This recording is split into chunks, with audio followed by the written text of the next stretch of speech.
Ya, pelatih Irak mulai khawatir dengan kekuatan timnas Indonesia.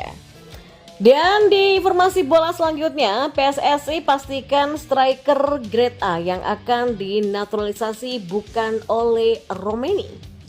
Dan yang terakhir, PSSI bakal terus lanjutkan proyek naturalisasi. Simak lengkapnya di sini bersama saya untuk Anda.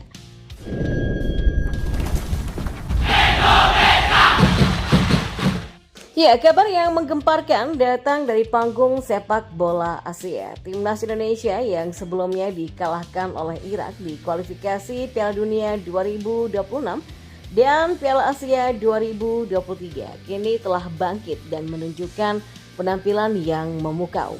Mereka berhasil mengalahkan Vietnam, rival berat mereka dalam 2 pertandingan beruntun. Kemenangan ini bukanlah hal yang biasa. Vietnam yang sebelumnya mendominasi sepak bola Asia Tenggara harus mengakui keunggulan Indonesia. Pertandingan pertama berlangsung di Stadion GBK dengan timnas Indonesia meraih kemenangan tipis 1-0 berkat gol dari Egy Maulana Fikri. Namun kejutan sebenarnya terjadi di pertandingan kedua. Timnas Indonesia berhasil mengalahkan Vietnam dengan skor telak 3-0 di Midin National Stadium Hanoi. Kemenangan ini tidak hanya membawa Indonesia naik ke peringkat 2 grup F kualifikasi Piala Dunia 2026, tetapi juga merupakan kemenangan pertama atas Vietnam di kandangnya setelah 20 tahun. Ya, performa timnas Indonesia ini menarik perhatian dari pelatih Irak Jesus Casas. Meski timnya sebelumnya berhasil mengalahkan Indonesia dengan skor 5-1, Casas mengungkapkan kekhawatirannya menjelang pertemuan kedua mereka pada Juni 2024. Casas menyoroti kontribusi pemain keturunan yang baru saja menjalani debutnya bersama timnas Indonesia. Menurutnya, para pemain ini memberikan tambahan energi kepada skuad Indonesia, membuat mereka menjadi lebih kuat. Mereka tampil memukau ketika 2 kali mengalahkan Vietnam. Saya pikir kami sudah mengawasi beberapa pemain keturunan yang tampil berbeda dan punya gairah yang cukup tinggi, kata Casas. Casas juga mulai gusar apabila pemain keturunan lainnya yang diproyeksikan segera dinaturalisasi oleh timnas Indonesia dapat tampil melawan Irak. Maka dengan penampilan timnas Indonesia yang semakin membaik, pertandingan kedua mereka dengan Irak diharapkan akan menjadi pertandingan yang seru dan menarik. Dan kita beralih ke informasi bola yang lainnya. Ketua Umum PSSI Erick Thohir memastikan bahwa Oleh Romeni bukanlah striker grade A yang akan dinaturalisasi. Sebelumnya beredar kabar bahwa Oleh Romeni menjadi salah satu pemain yang diincar oleh PSSI untuk dinaturalisasi.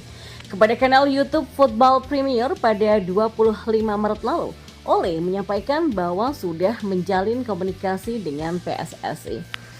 Ya, kita sudah menjalin komunikasi dengan Presiden Federasi Sepak Bola Indonesia, Erick Thohir.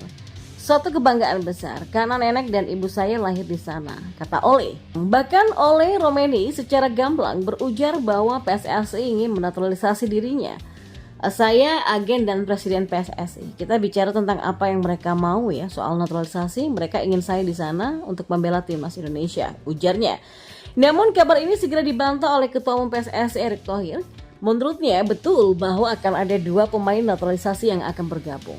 Saya belum bisa memastikan karena belum foto dan tanda tangan dengan saya. Memang akan ada 2 pemain naturalisasi, tapi sebelum salaman saya tidak akan bilang.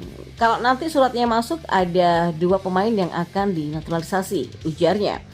Mengenai posisi bermain, Erick Thohir memastikan bahwa ada 1 nama yang bisa bermain di banyak posisi, sedangkan 1 nama lain berposisi sebagai striker. Kalaupun Kelvin kan dia bisa main di beberapa posisi ya, seperti di bek kiri, sayap dan gelandang bertahan. Dia juga punya tendangan bebas yang cukup mematikan, ujarnya. Untuk nama penyerang yang akan dinaturalisasi, Erick memastikan bukan sosok Oleh Romeni. Salah satunya striker, tapi perlu waktu karena striker ini untuk menjadi tulang punggung. Saya pastikan bukan Oleh, pungkasnya. Lalu di informasi bola yang terakhir, Wakil Ketua Umum PSSI Zainuddin Amali menegaskan proyek naturalisasi untuk timnas Indonesia terus berjalan dengan syarat-syarat tertentu. Amali memandang naturalisasi pemain menjadi cara yang tepat guna menambah jumlah stok penggawa timnas Indonesia. Selain itu, Amali menilai pemain-pemain lokal bisa terpacu dengan keberadaan pemain keturunan. Ya kan, kita lihat yang dalam negeri sendiri jadi improve kan. Mereka karena lihat bersaingnya kayak di posisi kiri Pratama Arhan, dulu dia nggak ada saingannya, sekarang ada saingannya kan, ya kan? Siapa itu yang di kiri kan ada sekarang si Nathan Choaon, lalu si Sheni Patinama, sehingga Arhan nggak bisa berleha-leha, ujarnya. Ya, politisi Partai Golkar itu menyatakan naturalisasi terus berjalan dengan mengacu pada beberapa syarat seperti kemampuan sang pemain sesuai dengan permintaan pelatih dan jelas memiliki darah keturunan Indonesia. Jadi kalau kami sih akan terus cari pemain keturunan sepanjang memang kualifikasinya kan. Sejak saya di sini kan saya bilang harus darah Indonesia. Saya nggak mau kayak yang sebelumnya nggak ada darah Indonesianya. Harus permintaan pelatih dan kemudian datanya dia ada darah Indonesia. Kalau nggak ada darah Indonesia memang ada pasal sih yang 5 tahun bermain di Indonesia dan bisa dinaturalisasi kayak Malaysia.